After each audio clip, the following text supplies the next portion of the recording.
श्री महाप्रज्ञ गुरवे नमः। जिसके सांसों में रहता है शाश्वत शांति का स्पंदन, उस महाप्रज्ञ को वंदन, उस महाप्रज्ञ को वंदन। सत्य अहिंसा अनेकांत को अर्पित जिसका तन मन, उस महाप्रज्ञ को वंदन, उस महाप्रज्ञ को वंदन। जिसके सांसों में रहता है शाश्वत शांति का स्पंदन, उस महाप्रज्ञ को वंदन, उस महाप्रज्ञ को वंदन।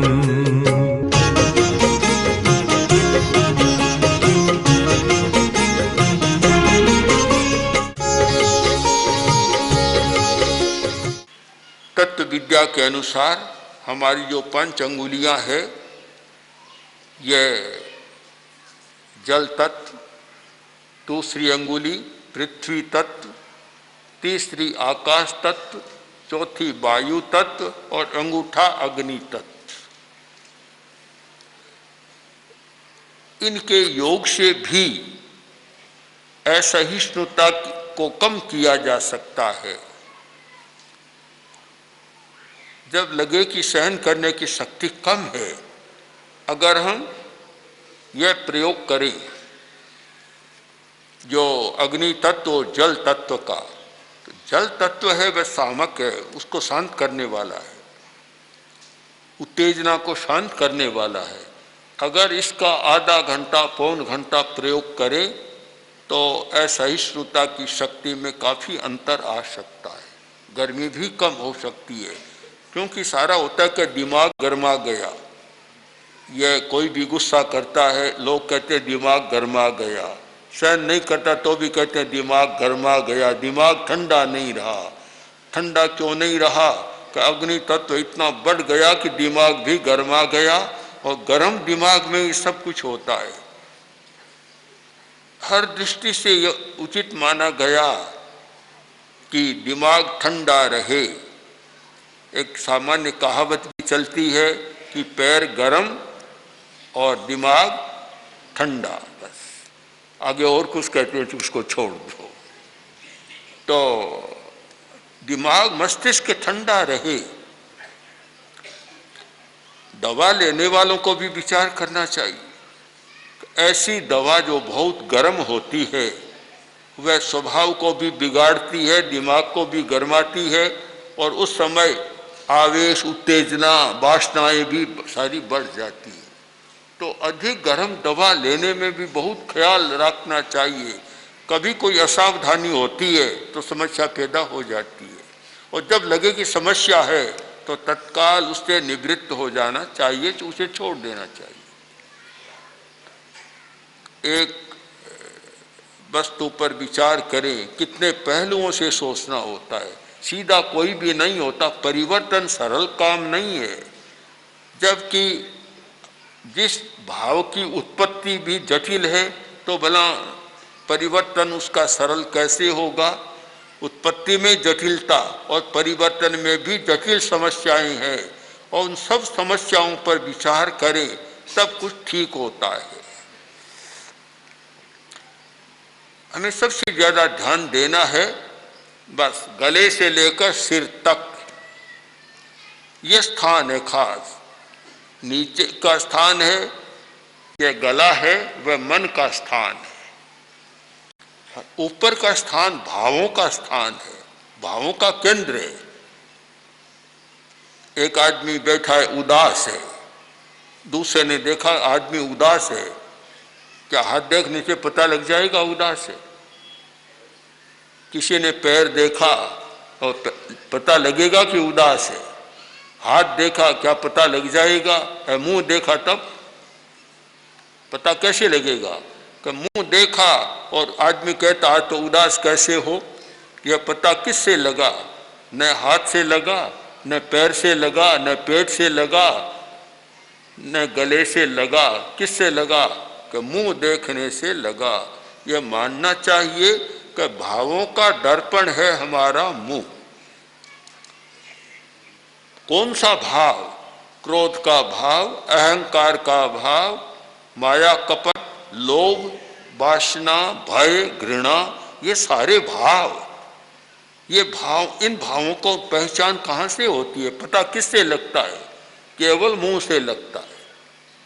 बस मुंह देखा और क्रोध है तो भी पता लग जाएगा, अहंकार है तो भी पता हमें लगेगा, माया कपट कर रहा है तो भी बहुत अच्छा पता मुंह से लग जाएगा, लोभ का भी पता लगेगा। तो हर भाव का दर्पण है हम आदमी का मुंह। मुख से सारा पता लगता है और उनमें भी इंद्रियां भी अपना पता देती, आंख बहुत पता देती है।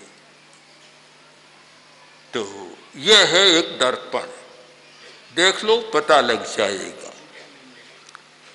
तो इसका अर्थ हुआ कि जैसे शरीर में चैतन्य केंद्र हैं तो भावों के चैतन्य केंद्र हैं, वे ऊपर है, नीचे नहीं। इंद्रियों का स्थान भी मुंह में है। पांचों इंद्रियां, स्पर्शन इंद्रिय आगे भी जाती है पर मुख्य केंद्र मुंह में उसका सारा वहां है। हर्ष, शोक, भय, एक आदमी में हर्ष है, देखते ही पता लग जाएगा। कहाँ से लगेगा? आंख को देखो, दांत को देखो या मुंह कपोल को देखो, पता लग जाएगा कितना हर्षोत्फुल्ल है। और एक शोक में निमग्न है तो उसका भी पता लग जाएगा। तो हम इस बाहरी लक्षण से हम पकड़ सकते हैं कि भाव का मुख्य केंद्र यह गले से ऊपर, गला भी कुछ, और गले से ऊपर मुंह का जो स्थान है, यह सारा भावों का एक दर्पण है। हम पता लगा सकते हैं कौन सा भाव चल रहा है।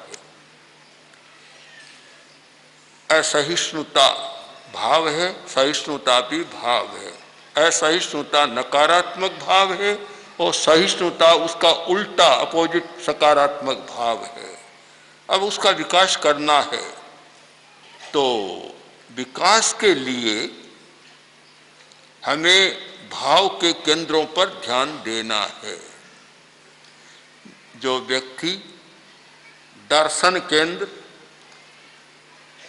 ज्योति केंद्र, शांति केंद्र और ज्ञान केंद्र, इन चार केंद्रों पर ध्यान का प्रयोग करता है, उसमें अनेक सकारात्मक भाव जन्म लेते हैं तो सहिष्णुता का भाव भी उसका जन्म ले सकता है। नीचे के केंद्र उसके लिए जिम्मेवार नहीं है। सहिष्णुता का विकास यहाँ होगा,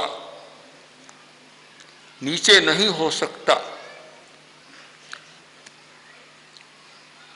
अगर हम इसको मेडिकल साइंस की दृष्टि से, शरीर शास्त्र की दृष्टि से विचार करें तो भाव का मुख्य केंद्र है हमारा हाइपोथैलेमस,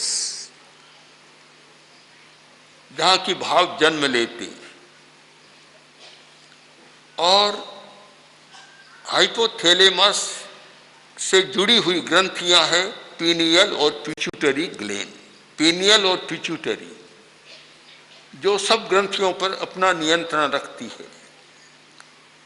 पीनियल ग्लैंड जिसके बारे में अभी बहुत कम जानकारी हो पाई है, अब कुछ हो रही है। पिट्यूटरी के बारे में तो काफ़ी जानकारी है, पीनियल के बारे में कम है। हमारी दृष्टि में हमने प्रेक्षा ध्यान के संदर्भ में देखा, अनुभव किया कि ये पीनियल ग्रंथि हमारी भावधारा से बहुत जुड़ी हुई है।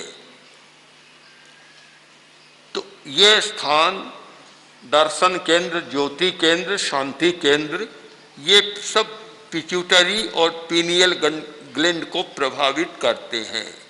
और ज्ञान केंद्र पर ध्यान हाइपोथैलेमस को प्रभावित करता है। तो इन केंद्रों पर हम ध्यान करें या सुझाव दें, जिस गुण का विकास करना है उसका सुझाव दें, तो उसमें परिवर्तन की संभावना है।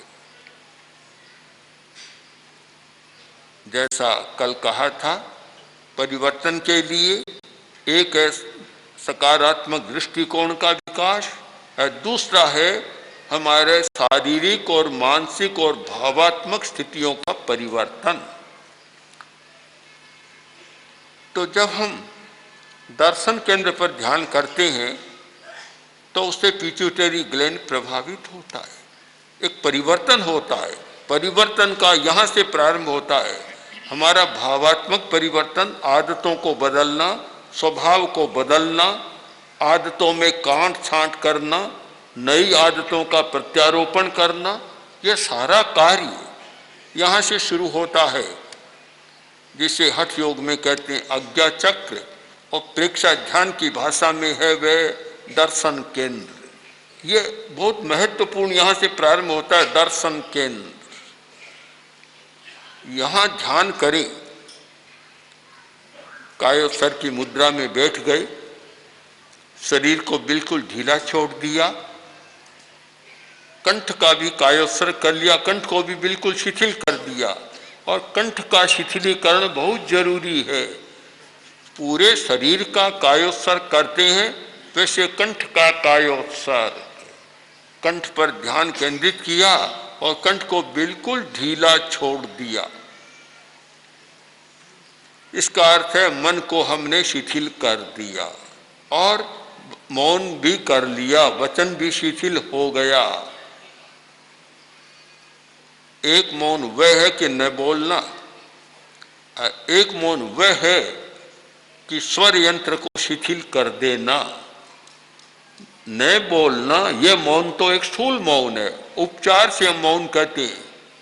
न बोला, बोला नहीं, लाभ तो है कि बोलने में जो शक्ति खर्च होती है वह नहीं हुई, किंतु पूरा लाभ नहीं होता। पूरा मौन कौन सा होता है कि जब स्वर यंत्र को शिथिल कर दिया। एक आदमी मौन तो कर रहा है, खूब सोच रहा है दिन भर, तो स्वर यंत्र तो काम कर रहा है, भाषा तो काम कर रही है, पूरा मौन कहाँ हुआ? जिसको कहते हैं काष्ठा मौन, काष्ठा मौन यानी परम कोटि का मौन, वह है स्वर यंत्र को निष्क्रिय कर देना। तो कायोत्सर्ग कर लिया। अब कायोत्सर्ग के बाद एक आसन में बैठ गए, कायोत्सर्ग किया। अभी आप कर सकते हैं प्रयोग कि आसन में बैठे हैं, स्थिर स्थिर, हिले डुले नहीं, कायोत्सर्ग की मुद्रा, शरीर को बिल्कुल ढीला छोड़ दें और साथ साथ कंठ पर भी ध्यान दें और कंठ का भी कायोत्सर्ग, कंठ को भी बिल्कुल ढीला शिथिल कर दें।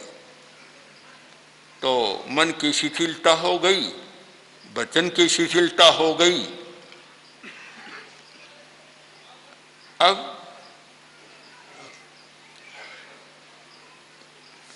काया की शिथिलता, तीनों की शिथिलता, शिथिलीकरण। इस स्थिति में दर्शन केंद्र पर ध्यान करें।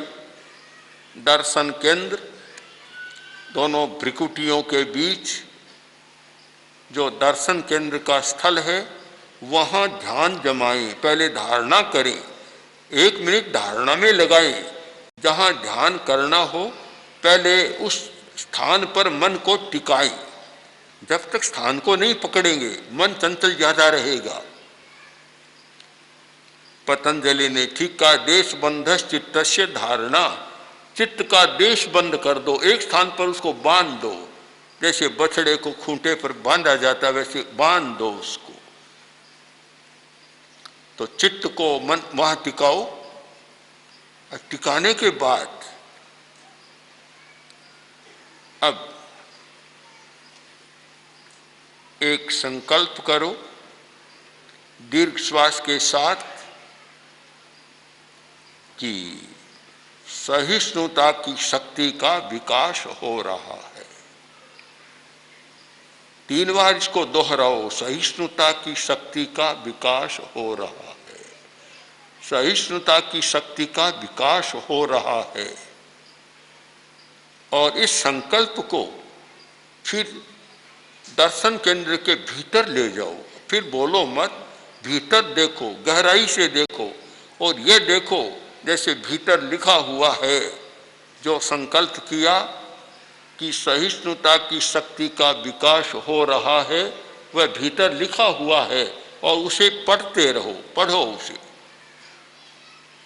छोटा बच्चा, नवशिखुआ विद्यार्थी जैसे ए आ ई ऐसे धीमे धीमे पढ़ता है, वैसे भीतर बिना बोले लिखा हुआ है, जैसे सहिष्णुता का विकास हो रहा है।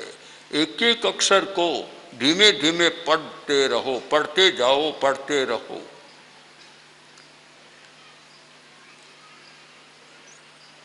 और ध्यान और भीतर की तरफ, इतना भीतर, इतना सूक्ष्म बना दो।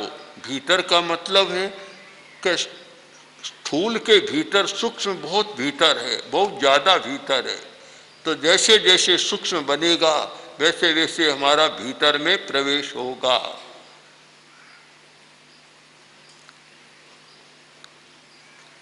तो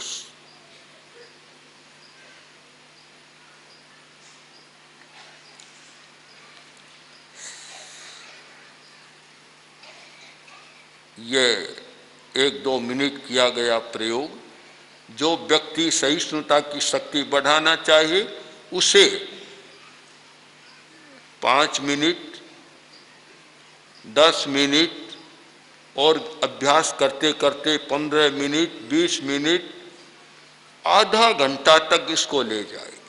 और आधा घंटा तक यह दर्शन केंद्र पर प्रयोग करे और 3 महीना तक निरंतर करे, तो फिर आप देखिए कि उसमें सहिष्णुता कितनी बढ़ती है। ये प्रयोग के बिना केवल वाचिक आंदोलन से, वाचिक मंथन से यह नहीं होता। इसमें यह प्रयोग, और यह प्रयोग एड्रिनल ग्लैंड को भी प्रभावित करता है, उसके जो एड्रिनलिन स्राव को भी कम करता है, नियंत्रित करता है, उत्तेजना को भी कम करता है, और सारी स्थितियां बदलती है।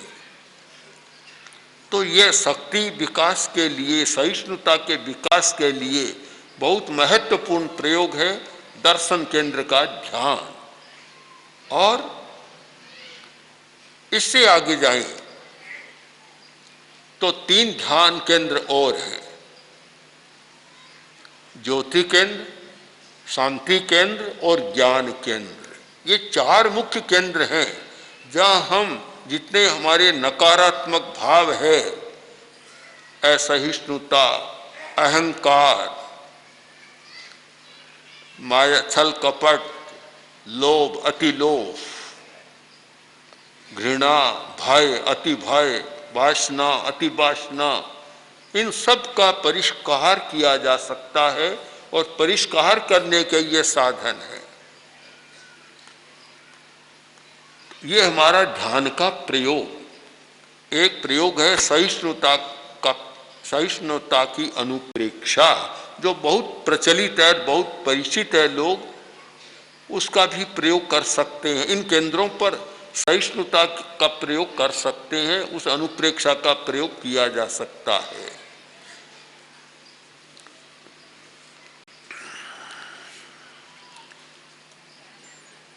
आप अब सारी स्थिति का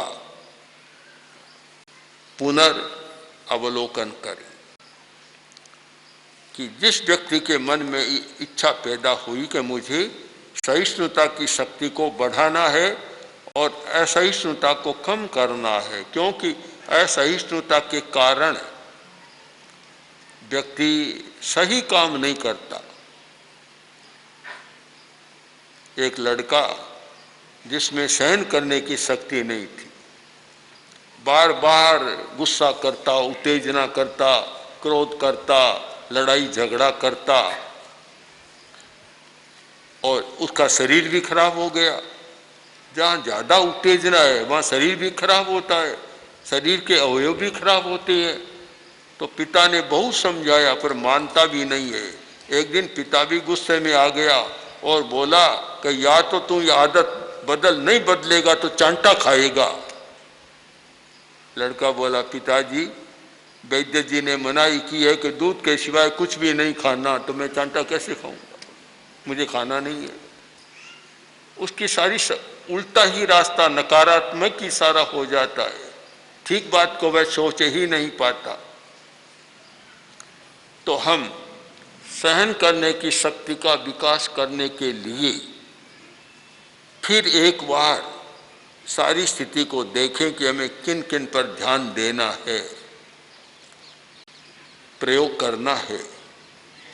सबसे पहली बात फिर आहार पर पूरा ध्यान देना है, आहार का विवेक करना है। मुझे तो आश्चर्य होता है कि लोग धर्म की तो बड़ी बड़ी बातें करते हैं और आहार के बारे में कुछ नहीं जानते। अरे जब आहार के बारे में नहीं जानते तो तुम धर्म की बड़ी साधना करते हो, वह तुम्हारी सफल नहीं होती, व्यावहारिक हो जाती है, द्रव्य हो जाती है, भाव नहीं होती, भाव नहीं होती। और भाव के बिना जो फल मिलना चाहिए वह नहीं मिलता। मुझे कल्याण मंदिर का वह पद्य बहुत बढ़िया पद्य लगता है, जिसका मैं शायद वर्ष में सैकड़ों बार प्रयोग कर लेता हूँ कि तस्मात् क्रिया प्रतिफलन्ति न भाव शून्य। हम क्रिया तो करते जा रहे हैं पर क्रिया का फल नहीं मिलता। बहुत लोग कहते हैं हम इतना करते हैं पर कोई लाभ नहीं मिलता। लाभ कैसे मिले? तुमने भाव क्रिया करना सीखा ही नहीं। भाव शून्य तस्मात् प्रतिफलन्ति न भाव शून्य। भाव शून्य क्रिया फलित नहीं होती, फल नहीं देती। माला जपता है, भाव कहीं दूसरी जगह, तो वह कबीर की भाषा में कि अंगुली चल रही है मनकों पर और मन और भाव कहीं दौड़ लगा रहे हैं, भाव कहीं दूसरी जगह, तो फलित नहीं होती।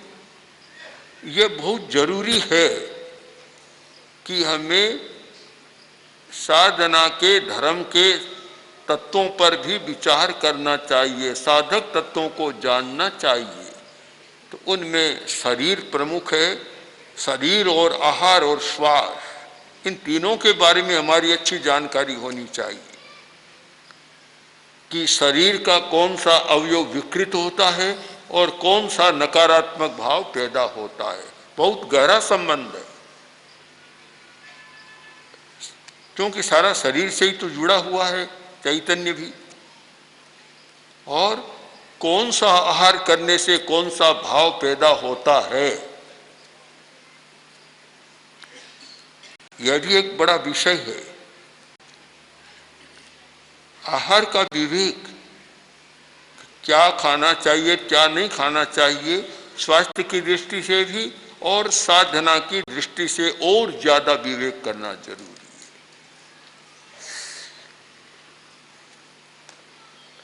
दूसरी बात, तत्वों का ख्याल रखना।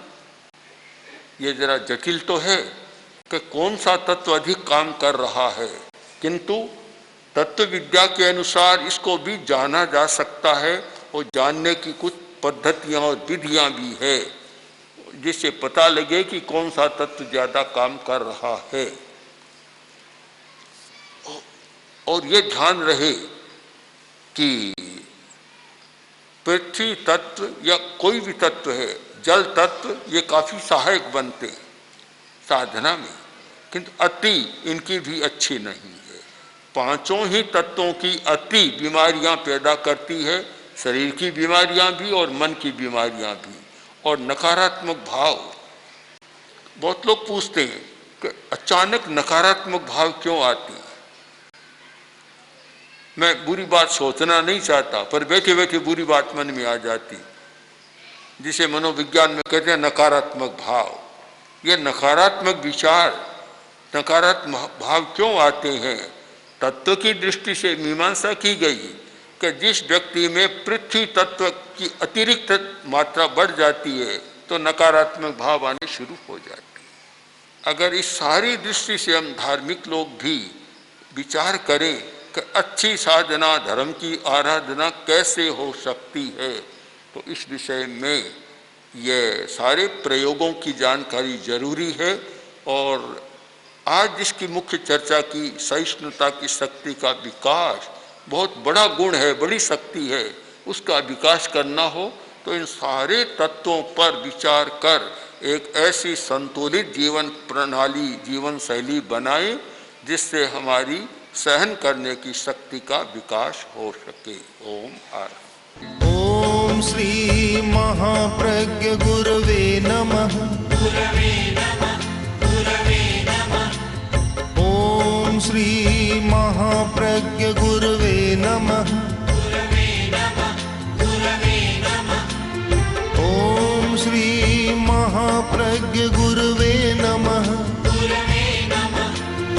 ओम श्री महाप्रज्ञ गुरवे